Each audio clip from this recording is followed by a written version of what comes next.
Hey, look what I made! You in the mood to hear about how to make this? Well, sit back and watch this short video. It's fun and easy to do. Hi, this is Judy from Bungalow Quilting and Yarn. Here's a clever advent calendar that you're going to want to have for kids and grandkids. It's from Ruby Star Society, and it's Sarah Watts, and she made this wonderful advent calendar that's so easy you can whip it up in about a half an hour. So you can see on this advent calendar, I have already gone ahead and done these initial folds, but I'm going to show you how to do this so that you get these little pockets. All right, so this comes completely in a package. We have it at the Bungalow, and you can also buy it at bungalowquilting.com. And what you do is you can see that there is a line that says fold and a line that says match. So you're going to line the fold up, the word that says fold, with the line that says match. It's that simple. So you're folding it up, then you pin it together. Get your little lines put together there, and make sure that these dotted lines are matching up as well. And I would suggest putting multiple pins in so that it isn't shifting under your sewing machine.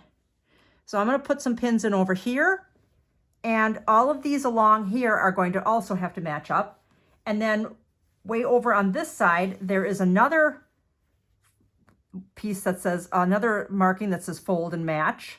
So you're folding across the entire piece. You're folding across the entire width of fabric. And that's all there is to making these pockets. It's really clever. So then there's a pocket here for any kind of little trinket that you want to put in. If you don't want to put candy in for the countdown for Christmas, it's really not an advent calendar, just a countdown to Christmas. You can go to like the dollar store and find little dinosaurs or little army men or anything like that to put into these pockets. And each day the child can pick something out. Or if you want to do it as an adult, you could have little adult things in there, hair clips or, little bottles of Jack Daniels or something like that for something fun that way. Okay, so now let's go over to the sewing machine, and I'm going to show you that all you're going to do is sew along those lines. Okay, so now I've got my whole thing all folded. I'm going to back stitch. I'm going to stitch along these lines, and every time I'm stitching along these lines, I'm stitching through these folds. Take my pin out. I would leave those pins in along the side there, just to keep it stable. I've got it pinned twice there, which makes sense and it helps to keep it stable. Now you could, when you get to these tops here, by the folds of the top of the pocket, you could backstitch again, because each time the kid puts their hand in and out of there, that's going to become a stress point. So I'm going to go all the way down.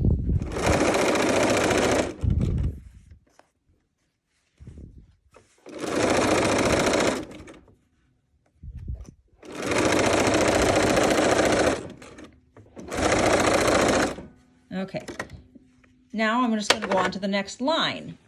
So you go to the next line. I'm going to clip my threads a little bit better with each line that I do on the opposite side.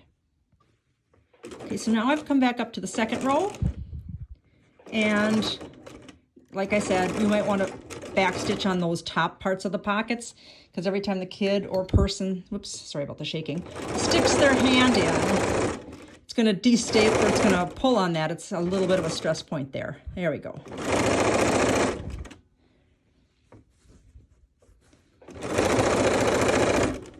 So even though you're sewing through 3 thicknesses, it's not a big deal. It's just the cotton. And I keep my pins in as long as I possibly can with this, because I want those folds to stay nice and crisp. And I did starch this with Mary Ellen's Best Press, or you could use the June Taylor starch that's so wonderful. That stuff is just fantastic. So I would starch this before you start. It just really helps those folds to stay intact better. All right, so you're going to continue to do that through every single one of these lines. You're going to go down the next one between the 3 and the 4, and just be careful that you're not bunching things up even more. So make sure that you're nice and flat, that these folds are just nice and flat. That could happen very easily, that it gets tucked multiple times underneath your thicknesses. And then you wouldn't be able to, it would be like short sheeting a bed. That's exactly what it would be like. That's kind of what this is like. It's kind of like a short sheet of bed. So this is how to do it. And you then are going to combine a batting and a backing, and you're going to quilt it. But obviously you're not going to quilt it in a way that's going to stitch those pockets shut, right? You're not going to do quilting over the entire top surface of it.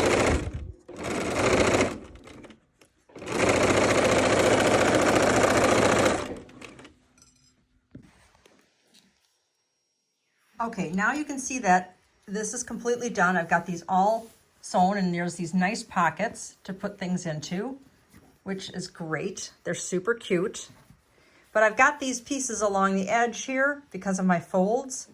I'm just going to go ahead before I make my quilt sandwich, and I'm going to stitch along the edge here because I just really want that to stay stable. I don't want it to flip or have something happen to it. So I'm going to go ahead and I'm going to stitch. I'm going to pin this very, very securely, and I'm going to go ahead and I'm going to stitch along that edge before I make my quilt sandwich.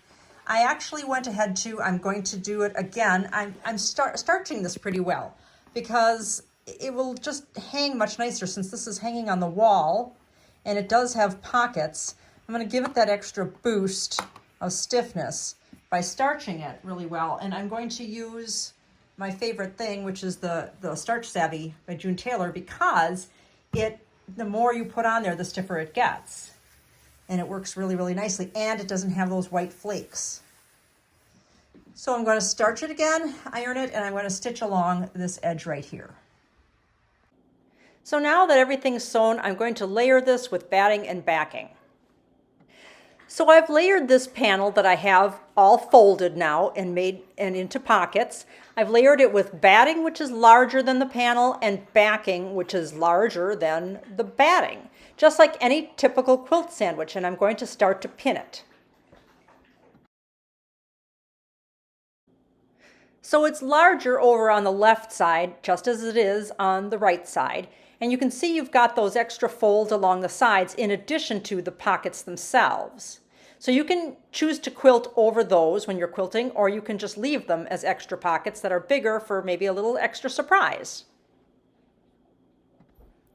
Now, like always, I am going to start smoothing from the center outward before I put all my pins in. And you can see the area where the pockets are. You're going to quilt with free motion, or however you're going to do it, all around the perimeter of that. Okay, once my quilt sandwich is made, I cannot sew those little pockets shut.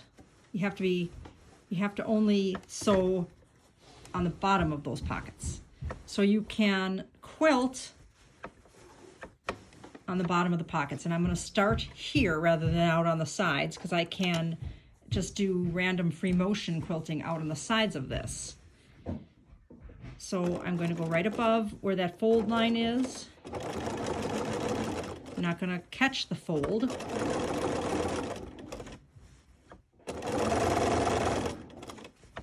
So I'm closing up the bottom of the pocket this way.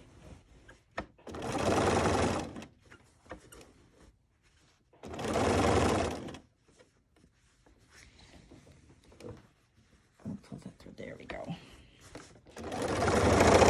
I've used some fun contrasting thread. Just right above that fold, and you continue to do this through all of the rows.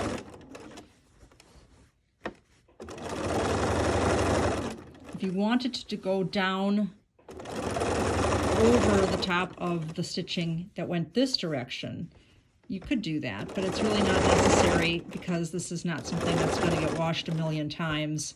It's a wall hanging after all, and this should be enough to quilt it. By doing this and then your free motion quilting or whatever you're going to do on the sides, that'll be enough to keep it all together. So now you can see all those pockets are still open. I did that quilting right above the fold of the pockets so that I could still put my little things inside the pockets, and I've free motion quilted all around the perimeter. Then you just put it on the wall in some secure way so that when little hands are going in and out of there, they will not pull it down off the wall. Isn't it terrific? Thanks for watching.